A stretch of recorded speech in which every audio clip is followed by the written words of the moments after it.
Hey there. My name is DeRosa. My pronouns are she, her, hers. I am the Director of Children and Youth Education at King Avenue United Methodist Church in Columbus, Ohio. I'm white. I'm cisgender. For most of my life, and even now, most people read me as straight. That's a whole lot of privilege that I honestly was not really aware of and didn't really spend that much time thinking about until about 6 or 7 years ago. So this past June, I was asked to make a video for our local Pride worship service. And so some of what I'm going to say today, I wrote for that video. But there's a big difference. Because even just a few months ago, I didn't really know what to say or how to respond when people assumed I was straight. Because my question was, really? Are you sure? Because I am married to a woman. Her name is Felicia. And I talk about her constantly. But even if you look at my post on social media a year ago for Coming Out Day, I don't say who I am. Figuring out who you are is a journey. And it's totally okay if you're not ready or if it's not safe for you to come out. That doesn't change who you are. So much love to everyone anyway. But today, I am coming out publicly, out loud, because I want to be visible both as a queer person and as a woman of faith. So I wanted to tell a little bit of my story, some of it, and maybe some of you will relate. And I apologize for continuing to look down because I am more of a writer than I am a speaker, so I need to read this. So thank you for bearing with me. I was raised in Central Ohio, very working class, Midwestern, conservative Christian family, deeply, deeply involved in the non-denominational churches that I grew up in, helping my mom teach Sunday school from a very young age, and then being a youth leader in every youth group I was in, despite being super shy. I even helped to start the Bible club at my public high school, because of course I did. And I even went to Oral Roberts University in Tulsa, Oklahoma. If you are from Tulsa, or if you grew up in the evangelical or fundamentalist or non-denominational Christian churches, you may have an idea of what that school was like. Now, I was already a rebel because I was a feminist and believed in gender equality. So, real obvious step there was to start to embrace the LGBTQ community. I really started to unpack my faith when I was at Oral Roberts University because I was definitely a Christ follower. I follow Christ, his example, the teachings of Christ. And I have always known very, very deeply that God is love. But when I started to look at the leadership at my university, my community, even my church, I didn't see things lining up. And a lot of the teachings that were very prevalent in the late 90s, early 2000s did not line up with what I knew deep inside of me. So after I graduated, I moved to San Francisco. And it was there that I met, fell in love with, and married the person that I'm with today. And at the time, I thought this person was a man. I used to joke that if I had not ended up with this person, I would have ended up with a woman. I knew nothing about any other genders, and there was no discussion about gender binary back then in my community where I was. Well, after 10 years of marriage, my spouse came out to me as transgender, and publicly in early 2016. this transition, this coming out, really turned my entire world upside down.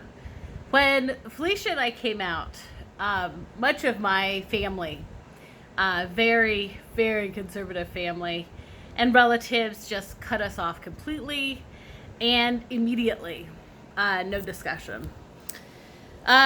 We were not invited to family events, birthdays, holidays, and we were even told that just our mere presence would be traumatic to the children.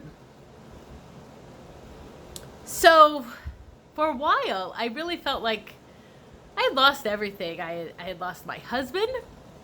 I had lost an opportunity to have kids. I'd lost much of my family and even my straight privilege status in my community. That grief lasted a very long time, and I had to do a lot of grief work to work through it. Even when I felt most alone, and I'm guessing that a lot of you know what that feeling is like, to feel most alone, I knew that God of love that I had known since I was a little girl was always with me. God sees you when you're grieving. God knows you when you're most vulnerable. And there's nothing that can separate you from the good love of God. That love is always there. When Felicia came out, we had just started really committing to being members of the King Avenue United Methodist community. We were fully, completely embraced by everyone there, our church moms and grandparents and all the kids and their families. And when I accepted the position that I have now, I just felt like this is my family. So I really wanted to talk about these two parts of my identity. What it means to be a queer woman of faith. So first of all, what this means is to be seen. Those of us that can be visible, I think that's really important that we are visible when we're ready. And it helps so that the young people can see our visibility. LGBTQ folks deserve to be seen fully for who they are. Not just welcomed, but fully accepted and embraced. Queer folks deserve to be heard and loved. Being a queer person of faith is about community. Community is connection, knowing that we belong to each other. That when one person is hurting, we are all hurting. And that when one person is rejoicing, we are all rejoicing. Being a queer person of faith means that we take time to wonder. And some of the questions that we wonder about are, where is God in this situation? What are the most loving ways to live? What helps us come close to God? Who is my neighbor? I'm posting this video because I try to live authentically and intentionally, because this is not a new thing. I've known that I was attracted to people regardless of their gender since I was in high school. I